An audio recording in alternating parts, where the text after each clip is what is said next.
Assalamualaikum warahmatullahi wabarakatuh.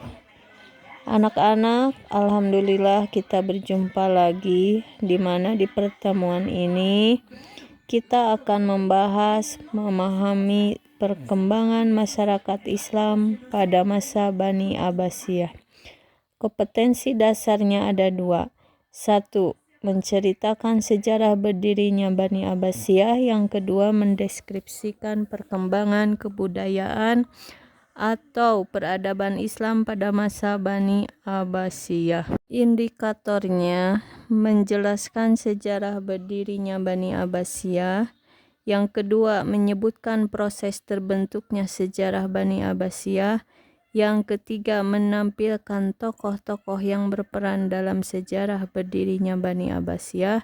Dan yang terakhir, mengidentifikasi faktor pendukung sejarah berdirinya Abbasiyah. Di sini ada latar belakang berdirinya dinasti Abbasiyah. Yang pertama, pemerintahan dinasti Abbasiyah merupakan kelanjutan dari pemerintahan yang sebelumnya, yaitu dinasti Umayyah, yang dimana dinasti Umayyah ini telah digulingkan. Dinamakan dinasti Abbasiyah karena para pendiri dan penguasanya merupakan keturunan Abbas bin Abdul Muthalib, yaitu paman Rasulullah. Nama Abbasiyah ini berasal dari kata Al-Abbas, dan Abbas itu adalah nama seorang keturunan Bani Hashim. Berdirinya dinasti Abbasiyah ini dilatar belakangi terjadinya kekacauan dalam kehidupan bernegara dinasti Umayyah. Nah, di mana menjelang runtuhnya dinasti Umayyah ini, para khalifah dan pejabat negara lainnya melakukan kekeliruan dan kesalahan yang menyebabkan terjadinya kekacauan tersebut. Ini ada kelompok-kelompok yang merasa tidak puas terhadap dinasti Umayyah yang menyebabkan runtuhnya dinasti tersebut. 1. Kelompok Muslim non-Arab. Yang kedua, kelompok Syiah dan Khawarij. Yang ketiga, kelompok Muslim Arab di Mekah. Dan yang keempat, kelompok Muslim yang soleh. Kita ke proses pembentukan dinasti Abbasiyah. Nah, dinasti Abbasiyah ini didirikan oleh Abu Abbas As-Saffah, di mana As-Saffah artinya penumpah darah.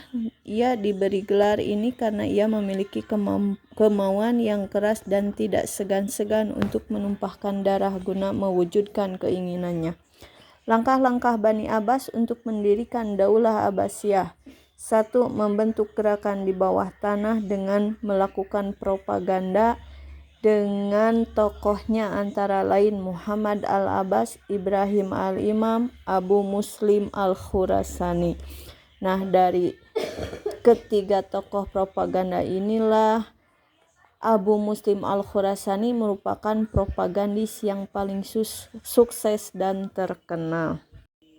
Anak-anak, ini ada tokoh-tokoh pendiri Bani Abbasiyah. 1. Muhammad bin Ali bin Abdullah. Yang kedua, Ibrahim Al-Imam. Yang ketiga, Abu Muslim Al-Khurasani. Yang keempat, Abu Abbas As-Saffah. Dan yang kelima, Abu Ja'far Al-Mansur. Kalau silsilah Bani Abbasiyah dan khalifah-khalifah dinasti Abbasiyah, ini kita akan bahas. Yang pertama, silsilah Bani Abbasiyah. Dalam silsilah Bani Umayyah terdapat 3 keluarga besar yang saling bersaing memperebutkan kekuasaan, yaitu keluarga Alawiyin didukung oleh kaum Syiah, keluarga Umayyah, dan yang ketiga adalah keluarga Abbasiyah. Sebab runtuhnya Bani Umayyah. 1. Figur khalifah yang lemah. 2. Hak istimewa bangsa Arab Suriah. Yang ketiga, pemerintahan yang tidak demokratis dan korup. Dan yang keempat, persaingan antar suku. Nah, itulah sebab-sebab runtuhnya Bani Umayyah sehingga berdirilah dinasti Abbasiyah. Kelompok yang muncul saat melemahnya Bani Umayyah. 1. Kelompok Muslim non-Arab atau Mawali. Yang kedua, kelompok Khawarij dan Syiah. Yang ketiga, kelompok Muslim Arab di Mekah, Madinah, dan Irak. Yang keempat, kelompok Muslim yang soleh baik Arab maupun non-Arab. Setelah kita membaca sejarah berdirinya Bani Abbasiyah, maka kita dapat mengambil hikmah dan suri tauladan, yaitu sebagai berikut. Yang pertama, bersungguh-sungguh dalam meraih cita-cita tanpa pantang menyerah, walaupun banyak hambatan, rintangan, bahkan penuh pengorbanan, baik berupa waktu, materi, tenaga, bahkan